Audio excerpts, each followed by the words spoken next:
Hey everyone, Roman Prokopchuk here. Be sure to subscribe, follow, like, comment for more content. I appreciate all the support. Quick update, August 31st, 2022.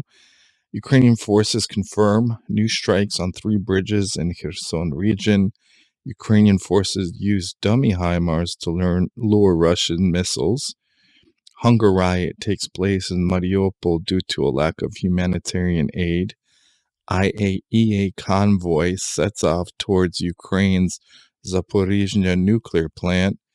Verkhovna Rada calls on the international community to recognize the mass execution of POWs in Olenivka as a terrorist attack.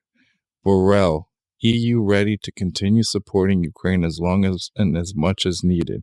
Sweden to send Ukraine an additional package of military aid worth 500 million crowns. Germany to send air defense systems, radar systems, and recon drones to Ukraine. And the last Soviet leader, Gorbachev, who ended the Cold War and won the Nobel Peace Prize, dies at age 91 yesterday.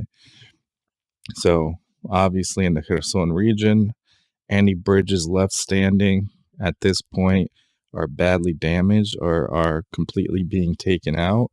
The whole HIMAR thing was kind of interesting and kind of funny that there's decoy HIMARS to lure Russian missiles, because the missiles that are targeting the HIMARS are some of the more expensive ones. So they're just trying to burn their their missile stores on these fake HIMARS, because unfortunately there have been some saboteurs and Ukrainian sympathizers that are helping Russia as spotters, calling in GPS troop movements, that kind of thing. And a few have actually been caught in terms of trying to locate and then send back coordinates of the last spotted location of a specific HIMAR. So the dummies is just kind of one of those things where, why not? It's such a valuable piece of equipment that only having a few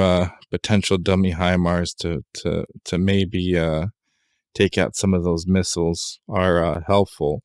Obviously, in occupied areas, there are areas where aren't getting as much or any humanitarian aid. So unfortunately, the conditions in Mariupol, Melitopol, areas under Russian control are harsh, if not desperate, from the humanitarian aid side. The convoy heading over the IAEA,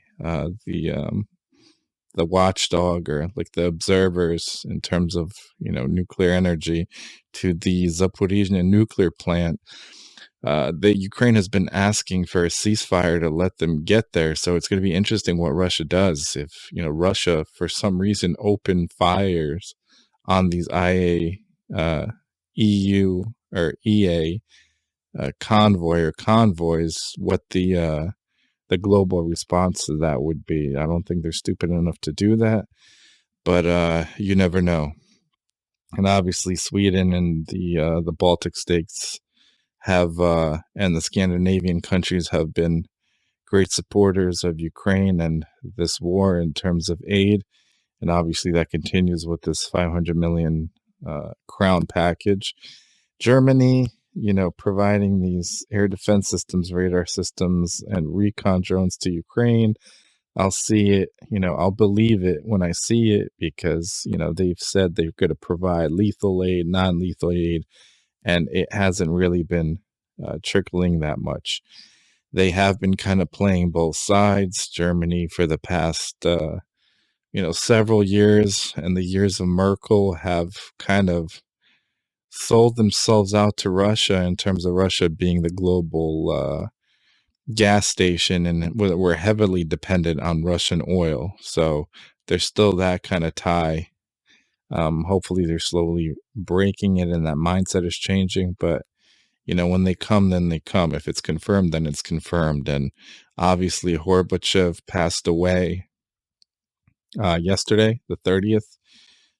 Great leader, obviously. One of the only ones of the Soviet Union, I believe, that had some sense and saw what was actually going on. Obviously, he won the Nobel Peace Prize and, turned around and ended up obviously uh, bringing about perestroika and then obviously, the fall of the Soviet Union. One reason that I was able to leave Ukraine when I was 5 in 1990 and getting here in March of 1990.